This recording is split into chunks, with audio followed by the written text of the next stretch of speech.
This past week I set up my modules mostly so that I could get a feel for where they will fit when I put in the layout. Not the modules themselves, but where the layout will fit relative to my workbench. And I'll show you that when I get around to the other side. This is just where it happens to be ending, more around the entrance of the room. So, but I also put some trains on. I've been taking some photos and preparing for a clinic. Anyway, thought it'd be fun to just show my modules here as we walk around the Salem Hole Bridge with the approach on the other side of these trees. Moving on around, there's a train sitting here with engine 24 making its noises as we enter the Devil's Brook module, the road crossing. I put up that railroad crossing sign from Chris McChesney. He'd given it to me at the Norgage convention to put up. I don't know why I didn't do it during the convention. It's available from Banta. Here's Devil's Brook as it looks, and that's number 24. That's a highly modified MDC 280 into a 262 to capture the impression of number 24. It was done by somebody else. That's a longer story. We won't go into that. Here's a nice view down into the Carabasset River Valley towards White Birch Tank. Let's just go on around here and you can look on down. It's just kind of fun for me to see additional modules. I put maple wood there, then another mini mow 2-foot section that I had, and then on to Bigelow. But dropping back, let's take a look here. There's a little more space down here, and eventually the layout will come down into here and go around the corner, and then the aisle will start here, and you can see where I've got the layout up, and all that stuff is sitting on top of what will eventually be Reddington, and this will be the Barnjum branch, and Barnjum up here. But down here, this aisle, this is my workbench area. It's under Reddington, and Farmington will be sitting at roughly the same height as Bigelow and all the track along here. Just instead of staying where it is, it'll swing out a little more towards me before looping back. So Farmington will be 20 plus feet long. The backdrop in there represents the backdrop that would be on Farmington, and then marbles would be above that because it's the mushroom in the middle, the peninsula. So this aisle weighs a little bit over 36 inches. I think I can narrow the mushroom aisleway, but I just wanted to see if I could work in there, model, be at my computer down there, and I've been doing that for a week and it seems fine. I put up some skirting just to give me more emphasis on the space. I'll just did that now, so I'll see how that works over the next week or so. So we walk on down, again, Reddington's up here with all these boxes on it, and then it goes on up there and it's going to Eustis around here. So this will be Farmington. There'll be a backdrop at the end as well to cap it off. And so one would walk on down and walk along here. This is the line to, not Reddington, onto Eustis. Reddington was there. And then down below here is the line coming out of Strong. And Strong goes right through this window underneath here. And that's the main part of Strong. So one will walk around the end of Farmington, around the backdrops. It's a narrow little space here, and they can operate their train into Strong and then stop and then walk around the peninsula.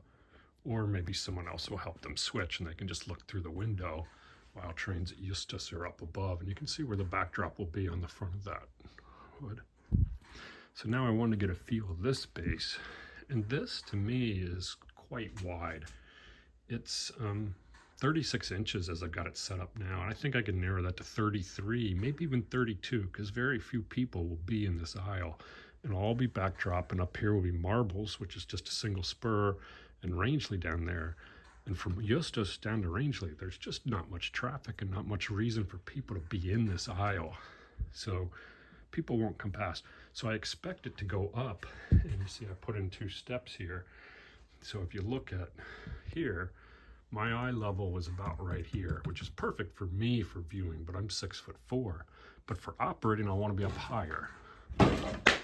Don't mind me dropping boards here. Give me a second. And so my eye level is just above this, which will roughly be track level.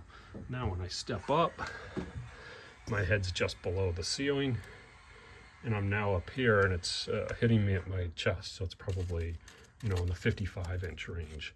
So that's a nice height for where there's not going to be much traffic at all. And yeah, I'm close to the ceiling, and I'll have to duck under the vents and stuff. But this is pretty reasonable, I feel. So I'm pretty happy with the way the mushroom's turning out. And you know, from up here, the interesting thing is marbles will actually be behind. This marbles will have its own backdrop all the way up, and you have to look in from this way to see it. Well, while we're here, let's just take a look at what else is here. So Bigelow's kind of set up. You can get a feel for Bigelow. This is the engine house against a backdrop, which is the way it will be when it eventually gets installed. Here's the section house. I got to do some work, so I need to finish both of those things. I kind of want to finish all the Bigelow structures before I start building the layout again, but I am getting excited about doing that. Here's Maplewood's section or module from the back side. And then it's interesting, it makes a nice transition into Carrabassett River. What I really find is that when I'm sitting down at my desk and looking through and just seeing this area and seeing right through, I just love the trees and everything.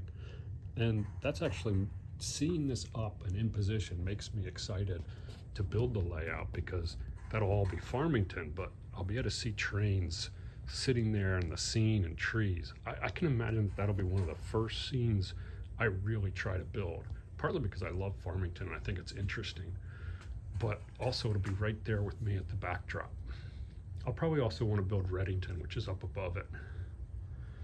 All right, so back into White Birch, Carrabassett River, scene, through the trees. Here comes the Devil's Brook, number 24, and the short little train that's set up for it. I'm back over here,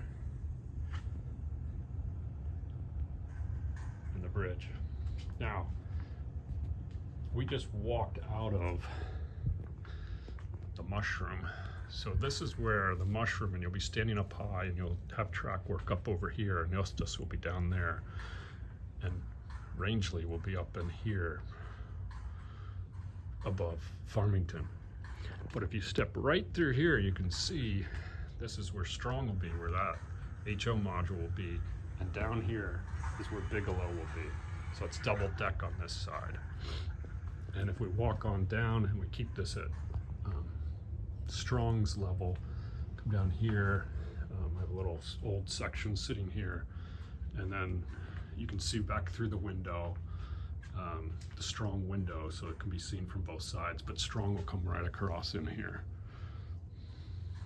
So it's pretty exciting, at least for me. Yeah, it's been 4 years, but I think I'm finally getting the gumption to go after it again.